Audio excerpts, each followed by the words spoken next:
उनमें एक व्यक्ति गिरफ्तार हो चुका है। तो आपका काम तो वैसे ही हिंदुस्तान की जो सरकार है वो सॉर्ट आउट कर रही है। हिंदुस्तान हम चाहते हैं कि सरकार आपके हाथ में दे उनका हाथ।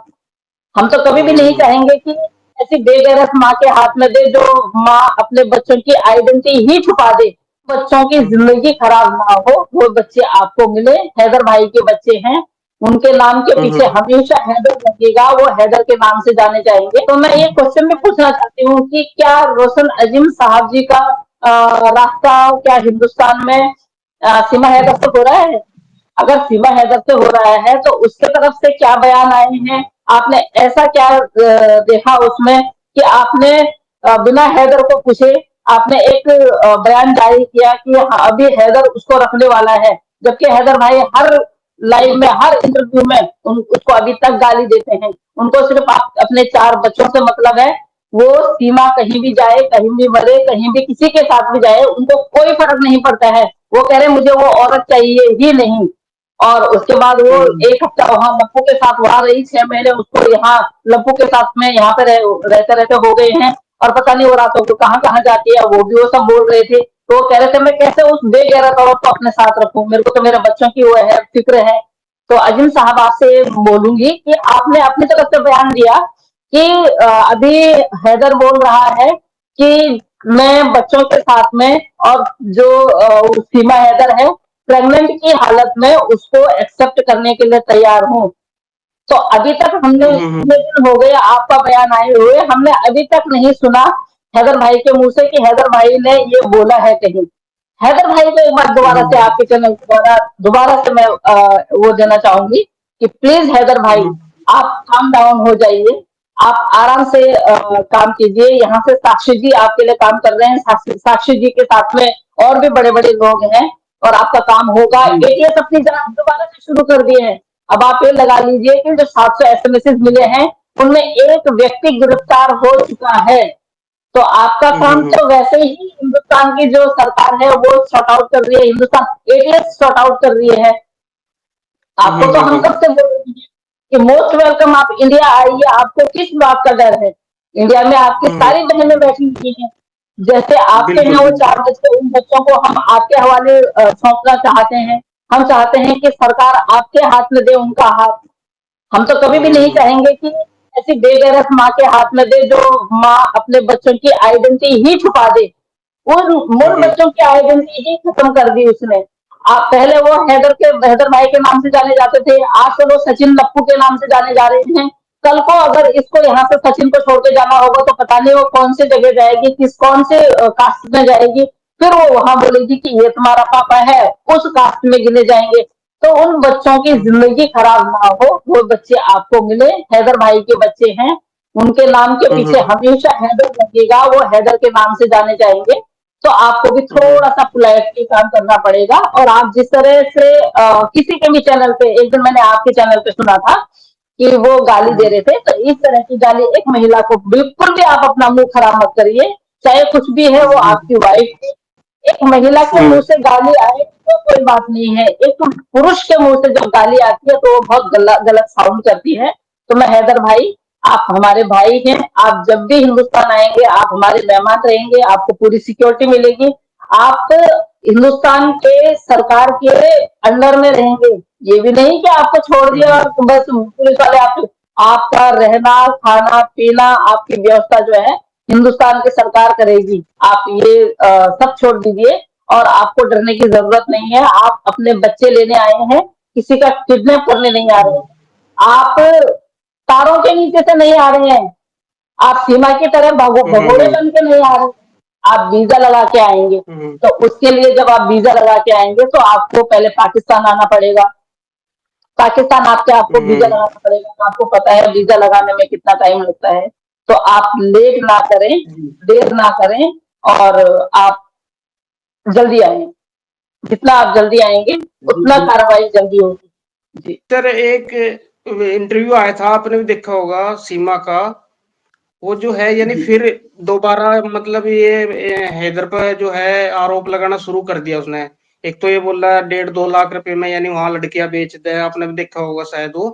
और जी, एक जी। ये बोला अगर हैदर जो है यानी बच्चों के सर पर थोड़ा बहुत यानी हाथ रखता, थोड़ा बहुत प्यार करता तो मुझे ये कदम नहीं उठाना था। मतलब पहले भी जो है ये बयान दिए आपने सुने होंगे, लेकिन फिर जो है दोबारा फिर शुरू हो चुकी। इसका मतलब ये ऐसा अचानक फिर जो है उसी मुद्दे पे आएगी, तो उसके बारे में? एक्चुअली ये क्या है ना, ये याद दिलाना चाहती है कि मैं इतनी पीड़ित थी, तो वहां के लोगों से बोलती, वहां एफआईआर करवाती, पुलिस वालों के पास जाती। अगर इसको कोई इतना बड़ा प्रॉब्लम था, तो एक मुल्क को छोड़ के दूसरे मुल्क, दूसरे से छोड़ के तीसरे मुल्क, तीसरे से फिर चौथे में आने की क्या जरूरत थी? क्या तो ये सोच रही है कि तो यहाँ सुरक्षित है? तो यहाँ वैसे भी हम्म सुरक्षित नहीं है, तुझे पता है तू सुरक्षित नहीं है। तेरे को पता है हम्म तू 6 बजे के बाद कहाँ जाती है, तो 6 6 घंटे कहाँ रहती है, क्या तू सुरक्षित है? हाँ, ये है वहां पे 70 80 90 हजार रुपए तेरे को कमा के हैदर भाई दे रहे थे। यहाँ पे तो खुद कमा रही है, खुद पैसे कमा रही है, वो तू जानती है, वो सारी दुनिया जानती है, पूरा हिंदुस्तान जानता है, पूरा पाकिस्तान जानता है। तो ये बात हम्म तो छोड़ दीजिए कि जब खुद तुम मोहतरमा अपने मुंह से बोल रही है कि 4 साल से वो घर ही नहीं आया, तो अपने बच्चों के सर पे हाथ क्या उससे रखता, फोन से रखता? या तूने कभी ये बोला उसको कि भाई चल 2 साल हो गए, 4 साल? पहले तो तू बोल नहीं सकती, क्योंकि जब वीजा प्रोवाइड होता है ना किसी व्यक्ति को जो बाहर जाते हैं, 3 साल का, हम्म 4 साल का, 6 साल का, किसी किसी का 10 10 साल का होता है, वो 10 10 साल तक घर नहीं आते हैं। तो उनकी पत्नियां ना इस तरह दूसरे दूसरे के साथ बाहर नहीं जाती हैं, समझे ना? फोन से रास्ता होता है, खर्चा वर्चा सब दिया जाता है, और एक दूसरे से कनेक्टेड होते हैं। तूने तो ये बोला कि मैं तो उससे बिल्कुल, वो जब भी फोन करता था गाली देता था, क्या वो फोन में गुस्से मारते थे क्या तेरे को? तू बोल हम्म रही है कि वो मेरे को मारता था, तो वो फोन में घुस के मारता था। 4 साल से, अगर बंदा 4 साल से जब पाकिस्तान ही नहीं आया, तो तेरे को कब मार दिया उसने? और तू कहती कि वहां पे कोई छूट नहीं है, वहां पे बच्चों को बेचा जाता है, ये किया जाता है। हम्म तो आप, मैं सीमा हैदर से पूछना चाहती हूँ, तेरे को तेरे माँ बाप ने कितने में बेचा? तेरे को तेरे माँ बाप ने कितने में बेचा? ब्लाउज कॉम की तो बात कर रही है ना, क्योंकि तो ब्लाउज नहीं हम्म रही होगी ना, जब से तो ब्लाउज कॉम में आई है। और मिस कॉल पे हम्म आपको प्यार हो जाता है। मिस, आपने खुद बोला है कि मिस कॉल पे आप अपने बयान बदल रही हैं। आपने बोला है कि मिस कॉल पे हमें प्यार हुआ, ये मेरी लव मैरिज थी।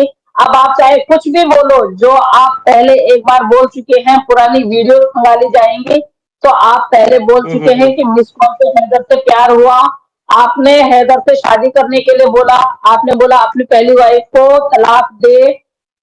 पहले आपने बोला था, आपको अगर ध्यान होगा तो आपने पहले इंटरव्यू में बोला था, मैंने बोला कि उसने नहीं, हैदर भाई ने बोला कि मैं शादीशुदा हूँ, मैं आपसे शादी नहीं कर सकता हूँ। इस औरत ने बोला बल्कि कोई हम्म बात नहीं, हम दोनों इकट्ठे रह सकती हैं, हम दोनों इकट्ठे रह हम्म सकती हैं। पर जब उसको लगा कि भाई नहीं, मैं अब तो शादी हो ही गई है, अब तो ये मेरा कहना मान जाएगा, तब इसने जबरदस्ती की हम्म और जबरदस्ती तलाक दिलाया। उसके बाद हैदर भाई ने ये एक्सेप्ट किया कि हाँ, मैंने इसके कहने पे, मेरी वाइफ की एज इतनी भी नहीं थी, बट मैंने अपने घर वालों को हम्म समझाया कि अब मैंने शादी कर ली है, तो अब मैं इसको तलाक दे देता हूँ।